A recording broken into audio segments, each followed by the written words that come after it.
بسم اللہ الرحمن الرحیم۔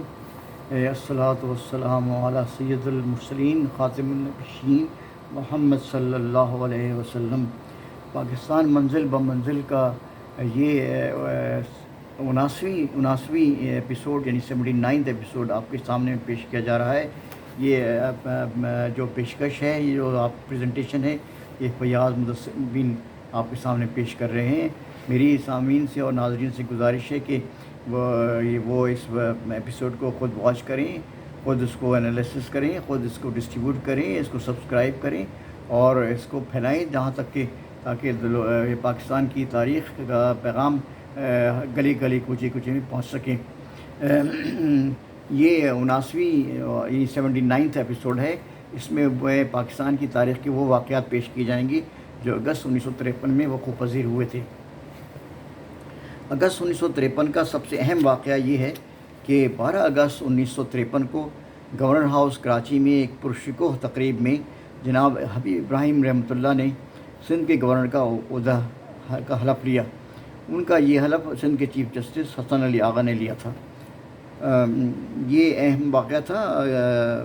حبیب ابراہیم رحمۃ اللہ ایک مشہور ڈپلومیٹ اور ایک پاکستان تحریک کارکن تھے، اور ان کی بڑی خدمات ہیں ان کی پاکستان کے لیے، اور پاکستان کی انڈسٹری اسٹیبلش کرنے کے لیے بھی انہوں نے بڑی کوشش کی ہے۔ 8 اگست 1953 کو کراچی میں بہت شدید بارشیں ہوئیں، جس میں کافی لوگ اس میں ہلاک ہوئے، اور اللہ تعالیٰ سے دعا ہے کہ اللہ تعالیٰ ان کی مغفرت کرے اور ان کے درجات بلند کرے۔ 9 اگست 1953 کو کشمیر کے جعلی اور خودغرض لیڈر عبداللہ کی نمائشی گرفتاری ہوئی، اور سری نگر میں معصوم کشمیریوں نے اس پہ بغاوت کر دی۔ وہ سمجھ ہی نہیں سکے کہ عبداللہ جو ہے وہ کس قسم کا گیم کھیل رہے ہیں۔ وہ ایک طرف بھارت کی حکومت سے ساز باز کرتے تھے، اور دوسری طرف بیچارے کشمیری بے گناہ اور معصوم کشمیریوں کو جو ہے وہ ڈسٹریکٹ کرتے تھے۔ بھارتی فوج کی فائرنگ سے سینکڑوں معصوم اور بے گناہ کشمیری مسلمان شہید ہو گئے، اور وہ اس کے باوجود کسی قسم کی پروگریس نہیں ہو سکی۔ 10 اگست 1953 کو سندھ صوبے میں سانگڑ کے ضلع کا قیام عمل میں آیا۔ یہ ایک نیا ضلع تھا جو کہ سانگڑ کا قائم کیا گیا۔ سانگڑ کے نام سے پہلے یہ سانگڑ کا نیا ضلع نہیں تھا، بلکہ وہ ایک تحصیل تھی جو اس کو ڈیولپ کر کے ڈسٹرکٹ کا درجہ دیا گیا۔ 16 اگست 1953 کو پاکستان کے وزیر اعظم محمد علی بگرا دہلی پہنچ گئے، اور دونوں ملکوں کے وزراء اعظم نے مسئلہ کشمیر پر مذاکرات کیے، لیکن حسب معمول یہ مذاکرات ناکام رہے، اور اس میں کسی قسم کی پروگریس نہیں ہو سکی، اور کسی قسم کی ترقی نہیں ہو سکی، کسی قسم کی ڈیولپمنٹ نہیں ہو سکی۔ اور 20 اگست 1953 کو پاکستان کے وزیر اعظم نہایت مایوس اور پریشان حال میں واپس پاکستان تشریف لے آئے۔ اور انہوں نے کہا کہ میں نے پوری کوشش کی ہے، اور بہت ان کو فلیکسیبلٹی دی، بہت سارے کنسیشنز دیے بھارت کو کہ وہ کشمیر کے ایشو پہ کوئی سمجھوتہ کر لیں، لیکن وہ کسی قیمت پہ تیار نہیں ہو۔ آج 2023 ہے، اس کے باوجود کوئی مسئلہ حل نہیں ہو سکا، بلکہ انہوں نے مشرقی پاکستان پر قبضہ کر کے اس قضیے کو ہمیشہ کے لیے ختم کر دیا ہے ان کی خیال میں۔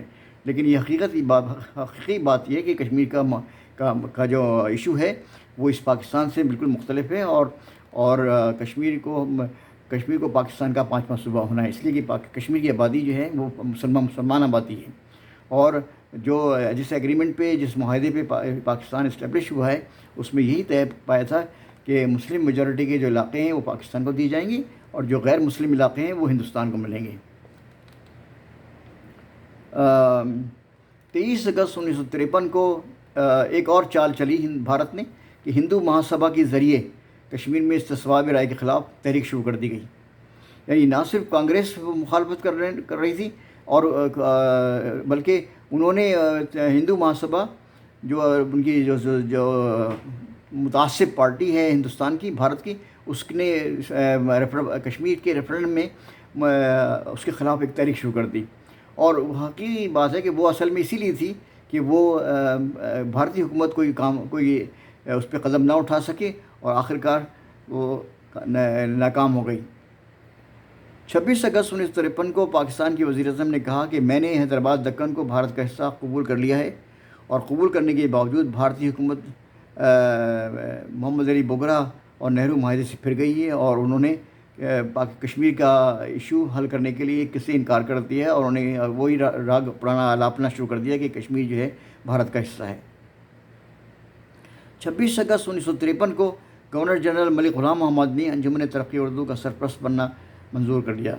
انجمن ترقی اردو ایک ایسی آرگنائزیشن تھی جس کا جو مولانا جو بابائے اردو مولوی عبدالحق نے قائم کی تھی، اور ان کا مقصد یہ تھا کہ اس انجمن کو قائم کرنے کا کہ پاکستان میں اردو کا ترویج ہو، پاکستان میں اردو قومی اور سرکاری زبان اور صوبائی زبان اور سرکاری زبان بن جائے، اور تاکہ جو ہے وہ ایک یونیفائڈ نیشن کا نقشہ دنیا کے سامنے آئے۔ لیکن حقیقی بات ہے کہ اردو کے خلاف بے شمار سازشیں کی گئیں، بے شمار ان کے سے نئے نکتے نکالے گئے، اور آج بھی یہی ہے کہ پاکستان میں کہیں بھی اردو کا کوئی مقام نہیں، سوائے اخبار نکلتے ہیں، اور اردو میڈیم اسکول بھی اب ختم ہو چلے جا رہے ہیں آہستہ آہستہ، اور سب انگریزی میڈیم اسکول میں بدل رہے ہیں۔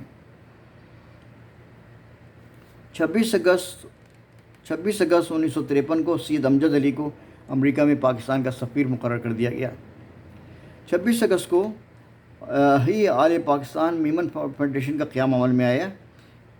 30 اگست 1953 کو وفاقی حکومت نے کراچی میں جہاز سازی کا کارخانہ لگانے کی منظوری دے دی۔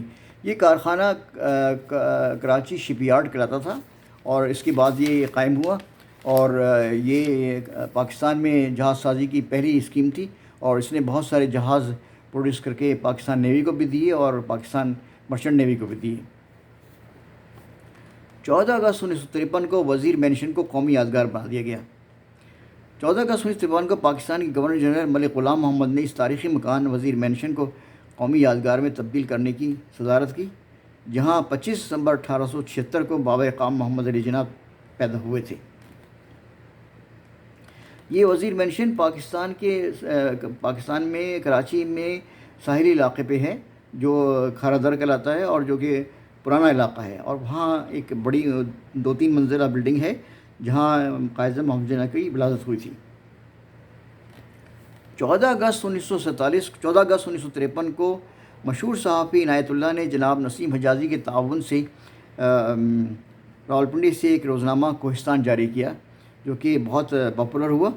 23 مارچ 1956 کو کوہستان کا لاہور کا ایڈیشن بھی شائع ہونا شروع ہو گیا۔ 21 اپریل 1958 کو کوہستان نے ملتان ایڈیشن کا بھی اجرا کیا، اور مگر 1963 میں عنایت اللہ الگ ہوئے۔ اس کے بعد 1971 میں یہ اخبار مستقل بند ہو گیا۔